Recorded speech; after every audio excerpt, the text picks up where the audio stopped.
राग उचारते गावत मुखबना रे।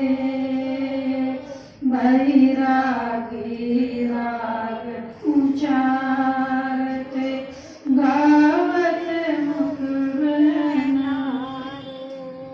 हस्ती घोड़े पालकी चोड़ी सा फूला सो कुमलात है जो चिना छोड़ना रे। भाई फूला सो कुमलात है जो चिना छोड़ना रे।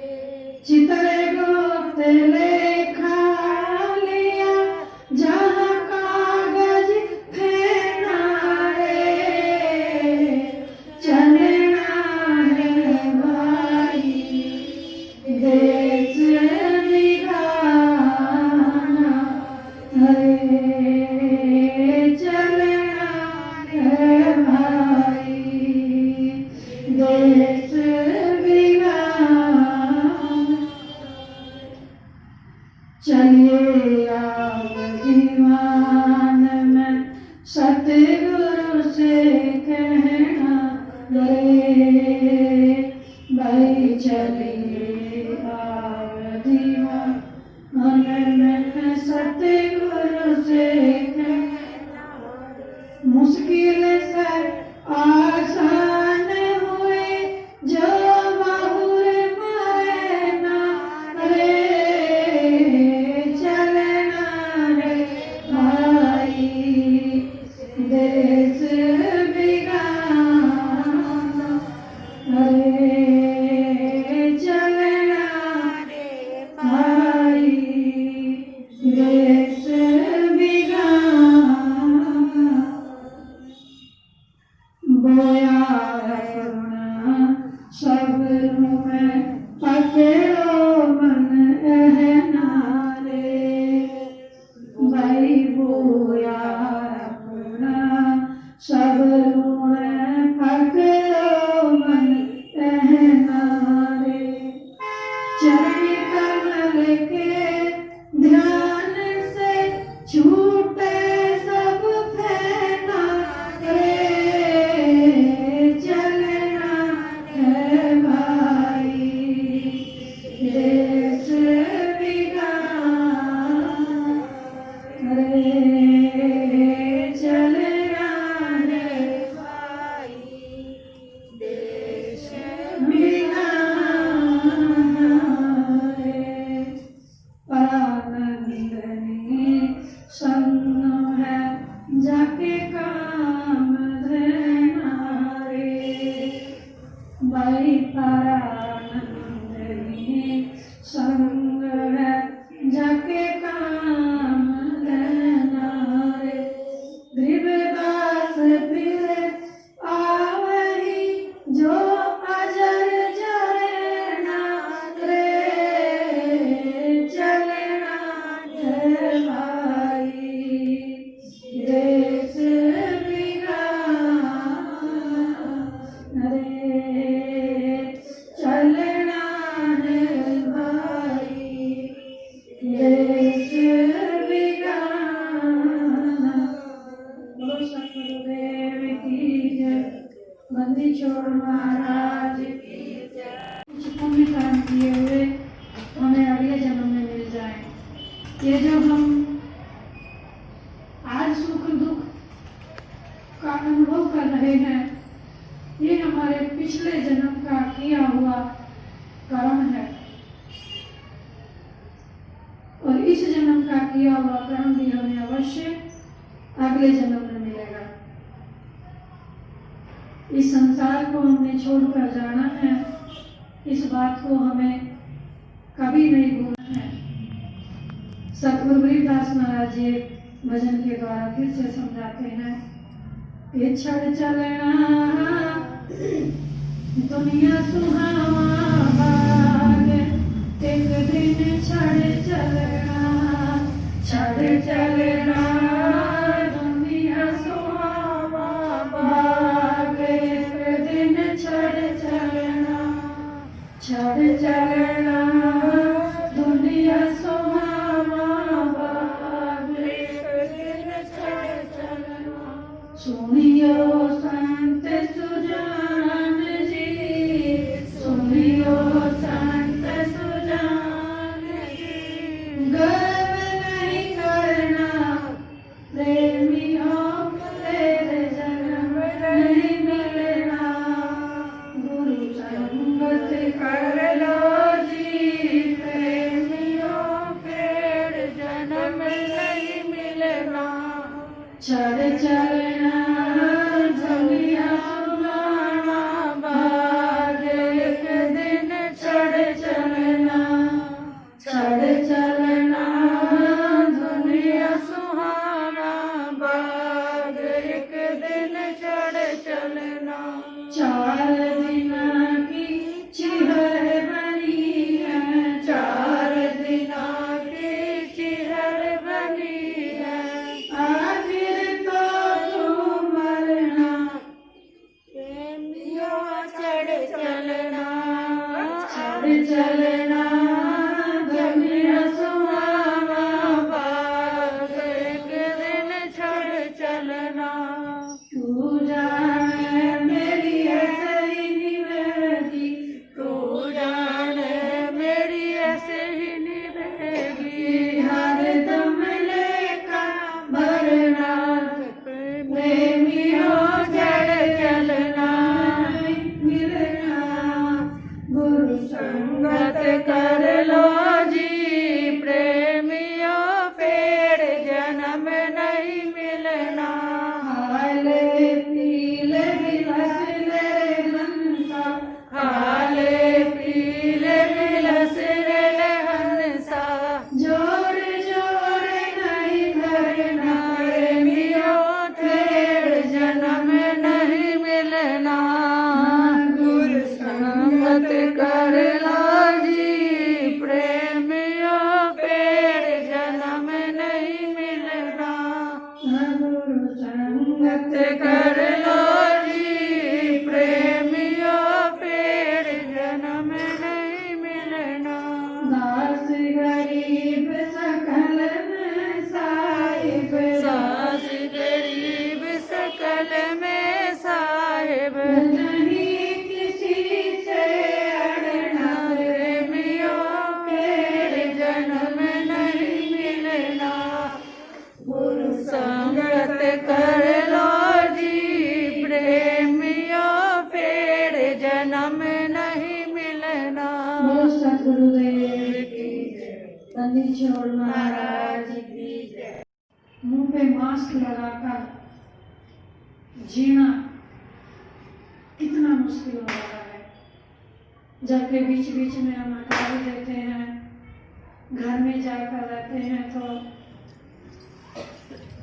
बिना मास्क के भी हम रहते हैं, पर हम 8-9 महीने में हमारा मन, हमारा तन, हमारा ये रूह एक हल्का सा पर्दा लगाने से कितना दुखी हो रहा है।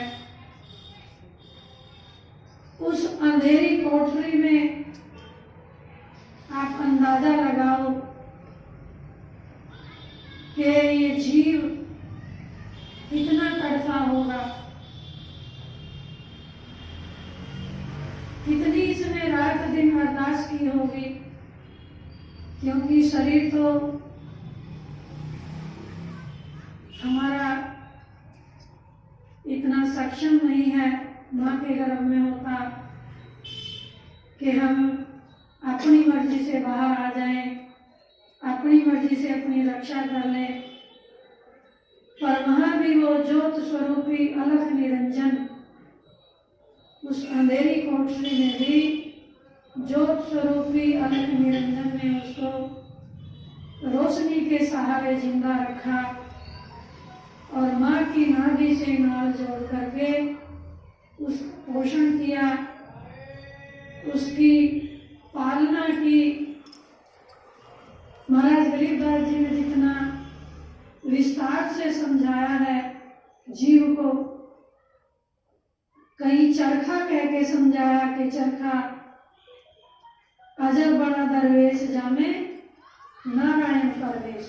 कहीं शरीर को चरखे की संज्ञा दी है, कहीं शरीर को चादर की संज्ञा दी है, कहीं शरीर को महल की संज्ञा दी है, कहीं शरीर को मुकुट की संज्ञा दी है।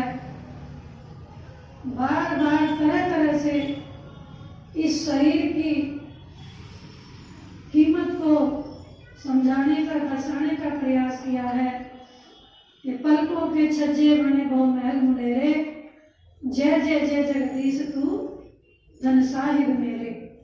एक एक चीज का ख्याल कितना रखा, शायद इस संसार में कोई भी अपने प्यारे का इतना ख्याल नहीं रख सकता जितना उस परम पिता परमात्मा ने रखा। हमारे शरीर की रचना किस तरह से की, जिस समय सृष्टि की रचना हुई थी धरती पर न खाने को अन्न था, जल ही जल था। आप कल्पना करो, जल के अंदर जब जीव की उत्पत्ति हुई, इस शरीर की उत्पत्ति हुई, तो क्या अनुभव करता होगा, कैसे फील करता होगा।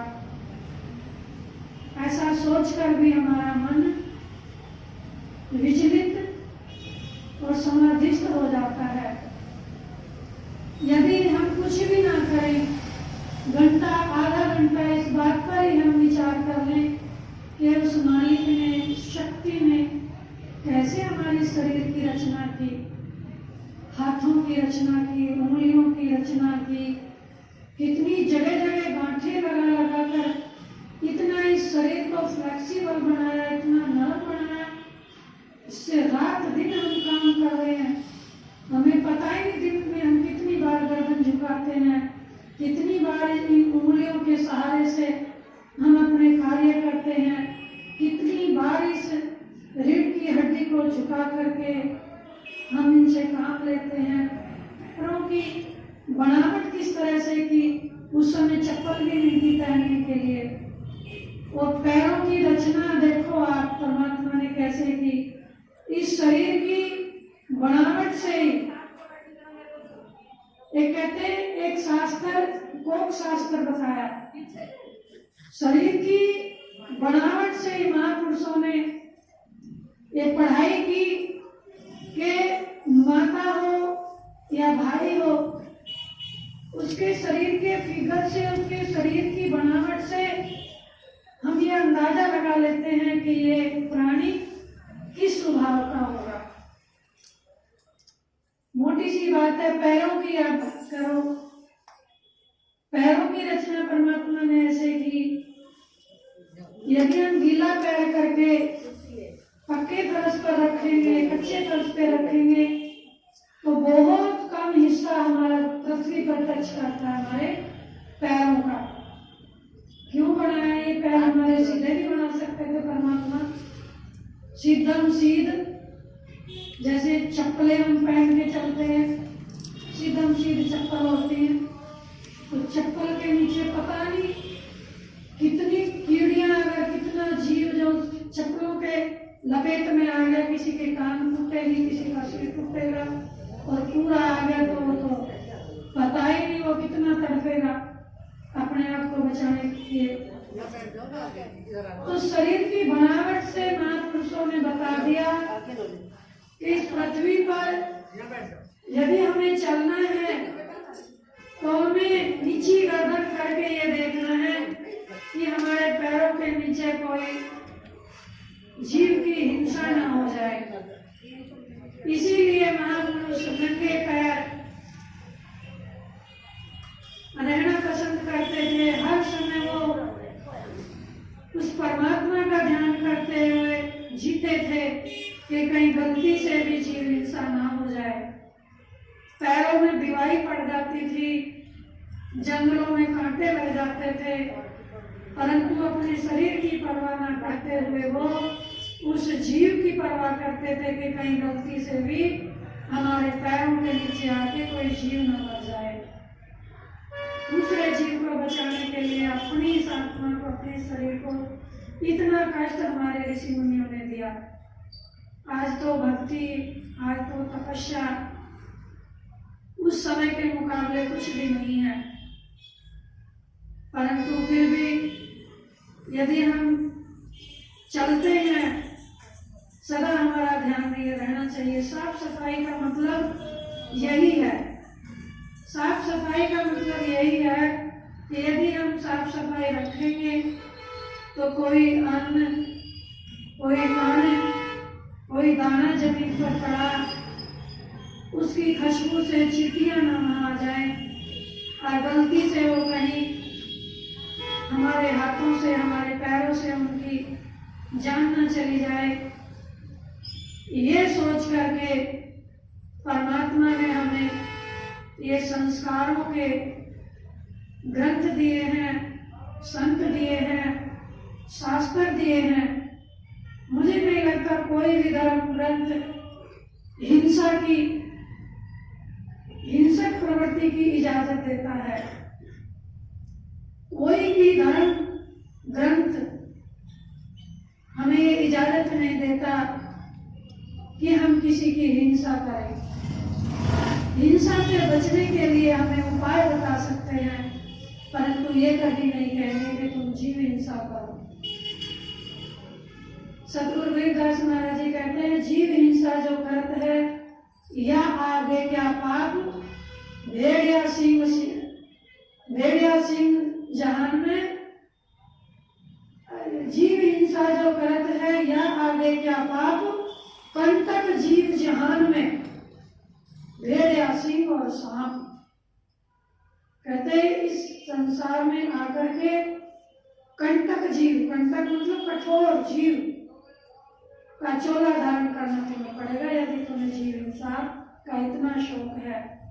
कहते जीव हिंसा जो करते हैं यह आगे क्या पाप, इससे आगे कोई पाप नहीं है, इससे बढ़कर कोई पाप नहीं है यदि हम जीव की हिंसा करते हैं जानबूझ।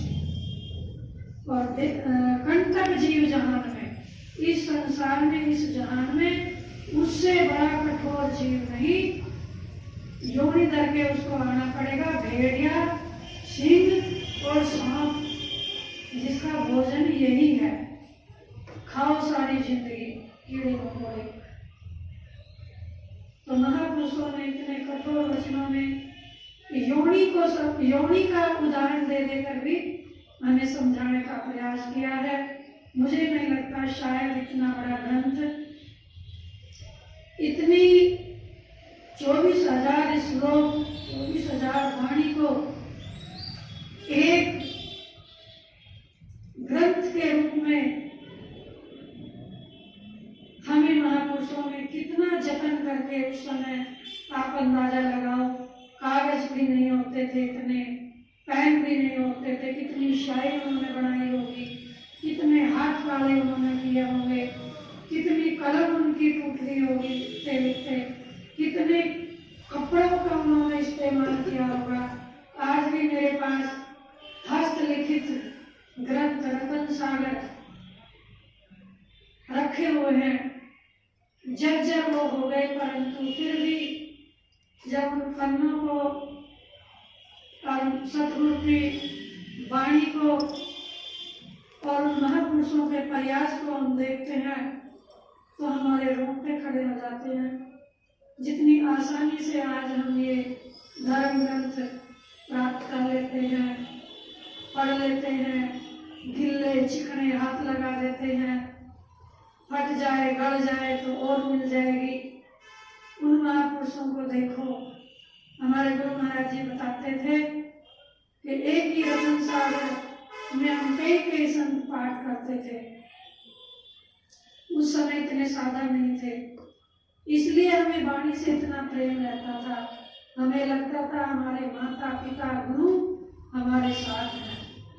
पैदल चलते चलते जंगल में जिस खेत में रात हुई, उसी खेत में अपना पन्ना उतारा, बिछाया, लेट गए और एक रुमाल में रतन सागर को अपनी छाती से ऐसे बांध के पूरी रात हम सीधे सीधे लेटे रहते थे। कि कहीं धूल ना लग जाए। वृक्ष पे जो भिक्षा करके भोजन रोटी मिलती थी, सुखा के एक कपड़े में बांध के पेड़ पे टांग दिया करते या जमीन में डाल देते थे। रोटियां सूखती नहीं थी, निकाली कपड़े में से और झाड़ी पानी में भिगोया और उसी को अमृत, उसी को भोजन, उसी को प्रसाद मान करके ग्रहण करके और अपना जीवन व्यापन किया उस परमात्मा के प्यार में, उस परमात्मा की भक्ति के लिए, अपने गुरुओं के वचन की पालना करने के लिए। सो आज तो मैं तो ये मानती हूँ कि कुछ भी कष्ट नहीं है, सब कुछ हमें इतनी आसानी से मिल रहा है, फिर भी हम उसको संभालने में लापरवाही कर जाते हैं। ऐसा नहीं करना चाहिए गुरु प्रेमियों। जिस तरह से बूंद बूंद से सागर बनता है, उसी प्रकार से एक एक कण को, एक एक कत्तर को, एक एक चीज को हमें संभाल के रखना चाहिए। सतगुरु गरीबदास महाराज जी ने द्रौपदी के, पांडवों के प्रसंग में जब वो वनवास के समय थे, उस समय का एक दाने का, एक अन्न का निकास, से दाने का प्रकाश, एक दाने का महत्व हमें समझाया था कि ढूंढ द्रौपदी, ढूंढ कहीं भोजन का इनका, पहले करो आहार के 6 मिनटू मुनिजन की तिरखा। ढूंढ ले द्रौपदी कहीं साग का कोई पत्ता, कोई चावल का कोई दाना तेरी हंडिया में लगा हो, मुझे एक दाना दे दे, उसी को मैं घोट के अगर ग्रहण कर लूँगा, पहले मैं ग्रहण करूँगा, तभी इनकी तृप्ति होगी। 88,000 इस ईश्वर को जो दुर्वासा ऋषि पांडवों के मन भंग करने के लिए दुर्योधन के कहने पर, उनके सिखाए पर पांडवों को फिर से 14 साल का, 13 साल का वनवास देने का षड्यंत्र रच रहे थे। इतने जतन करे परंतु फिर भी वो परमात्मा के थे, परमात्मा के होकर रहे। एक दाने से 88,000 ऋषियों की उन्होंने भूख मिटाई और पांडवों को श्राप से बचाया। तो आप समझ लो एक दाने की कीमत क्या है। हमारा प्रयास रहना चाहिए कि यदि किसी दाने को घुन लग गया तो कोशिश करो कि वो किसी पशु के काम आ जाए, किसी जानवर के काम आ जाए, क्योंकि जानवर और पशु ऐसे हैं, वो नहीं जानते कि इसमें घुन है, ये धुला हुआ है, ये साफ है या नहीं है। जब भूख होती है तो भूख को मिटाने के लिए जीव, पशु, पक्षी हमारे ठुकराए हुए अन्न को भी वो ग्रहण करते हैं, परंतु किसी को कुछ भी दो, श्रद्धा से दो। महाराज गरीबदास जी कहते हैं कि दान वित्त समान है, कहते दान वित्त समान है, श्रद्धा के समान। श्रद्धा से आप यदि दान करोगे, ये जरूरी नहीं है कि आप शाल, दुसाले, रजाई, गद्दे, तकिए या दरी बड़ा दान करो। महाराज जी कहते हैं कि दान वित्त समान है। अपनी श्रद्धा से यदि आप दान करते हो, वित्त समान, अपनी गुंजाइश के हिसाब से, अपने बजट के हिसाब से, अपनी श्रद्धा से दान वित्त समान है। रोटी, टोपी, टूक, एक रोटी का भी उतना ही महत्व है। एक टोपी, ये जितना कपड़ा आप दान कर रहे हो उसका भी उतना ही महत्व है, सिर ढकने के काम आएगा। दान वित्त समान है। रोटी, टोपी, टूक, यदि रोटी नहीं दे सकते, एक टुकड़ा चिड़िया के डाल दो। और या आगे क्या लघु है, साग पतर गई भूख, कह रहे इससे छोटा दान, इससे लघु, इससे छोटा दान मैं और तुझे क्या बताऊं कि एक साग के पत्ते से, एक दाने से कृष्ण भगवान की वो निरंजन की 88,000 ऋषियों की भूख मिटा दी उसने। दान वित्त समान है, रोटी टोपी टूप, अरिया आगे क्या लघु है, साग तो कर गई भूख। गुरु प्रेमियों, कहने को बहुत कुछ है, समझने को इशारा ही काफी है। सतगुरु रविदास महाराज जी ने अपनी वाणी में कोई रास्ता ऐसा नहीं छोड़ा जिस रास्ते के बारे में हमें समझाने का प्रयास न किया हो। और आज तो दान, वस्त्र दान करने के लिए टोपी का रिवाज रहा नहीं। यदि आप किसी को इस महामारी से बचने के लिए, इस कीटाणुओं से बचने के लिए अपने हाथ से बना करके मास्क भी दान करोगे तो हो सकता है किसी को इस बीमारी से बचने का एक पर्दा मिल जाए, एक ओट मिल जाए। जो हाथ से बना सकते हैं वो हाथ से बनाएं, और जो मूल ला कर दे सकते हैं, मैंने कितने ही मास्क यहाँ पर्दे वाले दुकान से ला के आलम गांव से पैसे दे देकर बनवाए।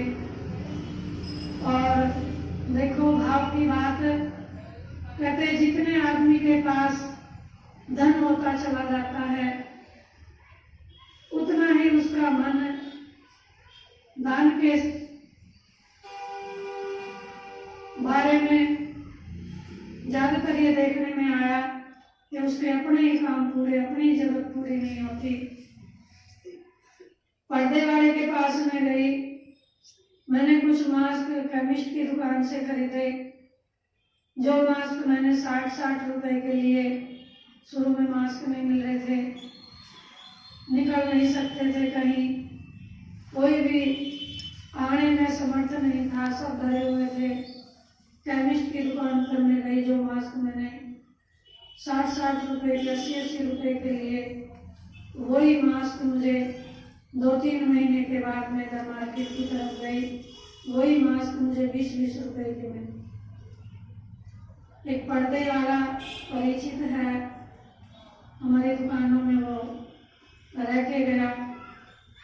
हालांकि उसने अपनी आपबीती बताई कि इतने मुश्किल में भाई जी मेरा जीवन, मेरा परिवार है कि मुझे किराया निकालना मुश्किल हो रहा है, परंतु मैं आपसे फालतू पैसे नहीं लूंगा। मुझे 20 रुपए का मास्क पड़ा, मैं आपको 20 रुपए का दूंगा। जो मास्क मैंने 60 रुपए से 80 रुपए के लिए, वही सेम वही मास्क मुझे 20-20 रुपए के मिले। उसने मुझसे अधिक पैसे नहीं लिए, फिर भी मैंने उससे कम से कम 250-300 रुपए के, मैं तुझे कुछ सहारा मिलेगा, जो तेरे पूंजी, जो तेरा पैसा इसमें लगा तो इकट्ठा ले। और मैंने वो 20-20 रुपए के मास्क ला करके उनको दिए, जो कभी अपने घर पे मास्क कर आ गए या रास्ते में जा रहे। जितने भी मैं मास्क लेकर आती हूँ सब ऐसे मेरी कोशिश रहती है। शुरू में मैंने भी अपने हाथ से बनाए सुई धागे से। तो कहने का भाव ये है कि टोपी के बजाय आज अगर आप किसी को मास्क भी दान करोगे, हो सकता है उसको बीमारी से बचने का एक पहाड़ जैसी ओट मिल जाए। मास्क की आज बहुत सख्त जरूरत है सबको। तो गुरु प्रेमियों, ज्यादा न कहते हुए आप सभी के प्रति मंगल कामना करते हुए, आप सभी के प्रति हार्दिक धन्यवाद करते हुए, गुरु महाराज जी की इस 34वीं वर्षी के उपलक्ष्य में आप सबके प्रति यही भाव, यही कामना कि आप सदा इसी प्रकार से अपने गुरुवर से जुड़े रहें। और जहाँ भी कोशिश करो, आप जैसा भी हो सके आप उनकी मदद करो जिनको मदद की जरूरत है। तो इन्हीं शुभकामनाओं के साथ अब अगली पूर्णमासी जो है वो 30 तारीख की है। और आप सभी सागर आमंत्रित हैं। अभी तो मुझे नहीं लगता 3-4 महीने तक हमें खुल करके कोई काम करने का परमात्मा की ओर से हमें हौसला मिलेगा। हौसला भी बहुत है, पर बचाव अपना करना हमारी सबसे बड़ी जिम्मेदारी है। यदि हम कहीं भी भूल करते हैं, और सबसे बड़ा एक संदेश आप सभी के लिए,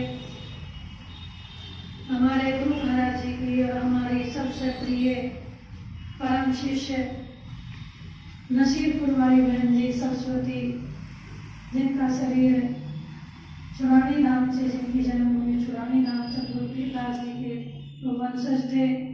सरस्वती बहन जी का शरीर 4 तारीख को पूरा हो गया, वो उनका स्वर्गवास हो गया। कल परसों, कल या परसों, कल उनकी 13वीं थी और उनको हम अंतिम विदाई लेकर के आए हैं। बंदी छोड़ के चरणों में ये प्रार्थना है हमारी, और आप सब प्रार्थना करो कि सतगुरुदेव अपने उस परम प्यारे लाडली भक्त को अपने चरणों में स्थान दे।